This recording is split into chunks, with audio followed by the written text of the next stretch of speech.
Well, a group that advocates for Muslim human rights, or just Muslim rights, says it's concerned about rising Islamophobia in the United States. But instead of getting angry, it's raising awareness through a satirical advertising campaign. The Council on American-Islamic Relations, or CAIR as it's known, believes laughter just might be the best medicine for curing what is this very serious problem.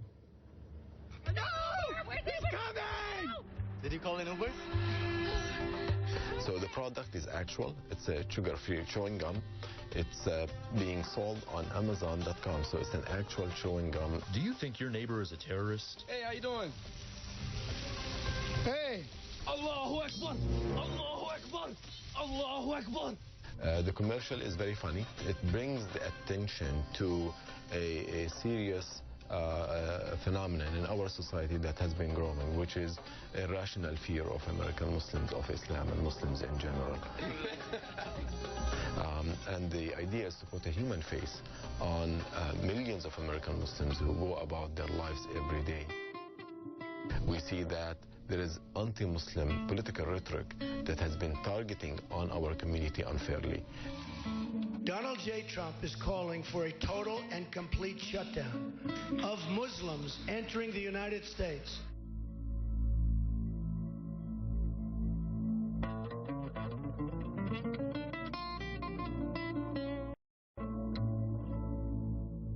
And unfortunately, people like Donald Trump, who's assuming the highest office in the land, is legitimizing anti-Muslim prejudice and bigotry. This is not American. It is illegal. It is embarrassing. And I hope that Americans pay attention to the serious impact that this will have on our society as a nation. I didn't realize I had a problem, but admitting is the first step.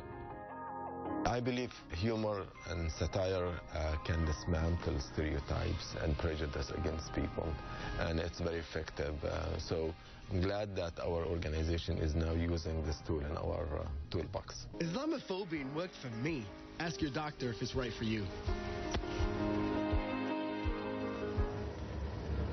Well, I just happen to have some Islamophobin gum right here, and I understand our next guest does too. Dean O'Baidallah is a comedian and commentator, political commentator, who hosts his own show on Sirius XM satellite radio. He's also a contributor to the Daily Beast. Spreads love, take two, and call a Muslim in the morning. Oh, that it were this easy as a cure-all, Dean. Islamophobin, of course, is a spoof medication designed to push back against what CAIR sees as the increasing incidences of anti-Muslim bigotry.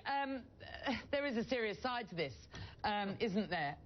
Just how bad are things in the States at this point? First of all, can we send a case of this to Donald Trump? Is that possible? Can CNN help us do that?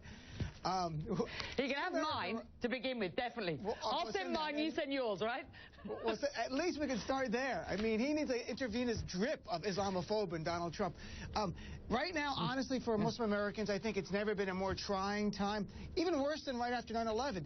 And I mean that in the language we hear from politicians. We've never heard this before. Someone saying, a leading politician saying, let's ban 1 billion Muslims because of their faith. And we had Ben Carson, another Republican, saying during the campaign, a Muslim should not serve as our president. And Ted Cruz, another Republican, saying we have to surveil Muslim neighborhoods. And the list went on actually before that as well. So it's a challenging time. There was a spike in hate crimes after the San Bernardino despicable shootings here in America, and after the Paris attacks in America. We saw a backlash here. So angry rhetoric accompanied by some really horrible attacks on Muslims, from women with hijabs getting hit to bullying in school. I just wrote about it for Daily Beast. Huge spike in bullying. Very, very challenging times. We're still resilient. The history of this country says we are going to progress beyond this. We will move just like anti-Semitism was marginalized, thankfully, and racism was mostly marginalized. It'll still always be with us, but we can marginalize it to the fringes. This packet, Islamophobin gum, also lists a bunch of side effects. I mean, they've done a really good job with this satirical stuff, haven't they? Including that the consumer will lose bigotry, and it says there is a chance of being affected with a rational mind, it says, which will help you to see individuals for what they actually are. It also states that you should call the doctor if the Islamophobia worsens, or if the disease of Islamophobia recurs. I mean, it is all serious stuff. Let's get really frank here. Is Donald Trump to blame for this? I don't think alone. I don't think Donald Trump is the cause of anti-Muslim bigotry in this country. We had it before this. And let's be really honest, Al-Qaeda and ISIS have been the prime factors in getting people to be afraid of Muslims. The despicable part is American politicians playing on that. Instead of unifying Americans and saying it's all of us against ISIS, they've tried to divide us. And the result is we've seen a human result of the spike in hate crimes and bullying. There's actually a response by the words of politicians to human life.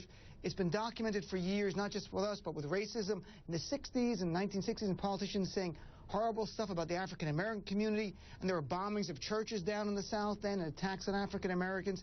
So that's the hard part. The challenging part are politicians. We have to push back against it. We have some Democrats standing up for us. Thankfully, President Obama today issued a Ramadan wish. Today's the first day of Ramadan, Ramadan Kareem, to any of my fellow Muslims watching. And a great wish today from President Obama, and he took a swipe at Donald Trump again, saying, stop dividing people by faith. That's anti-American. That's not what this country stands for, not what it should be about.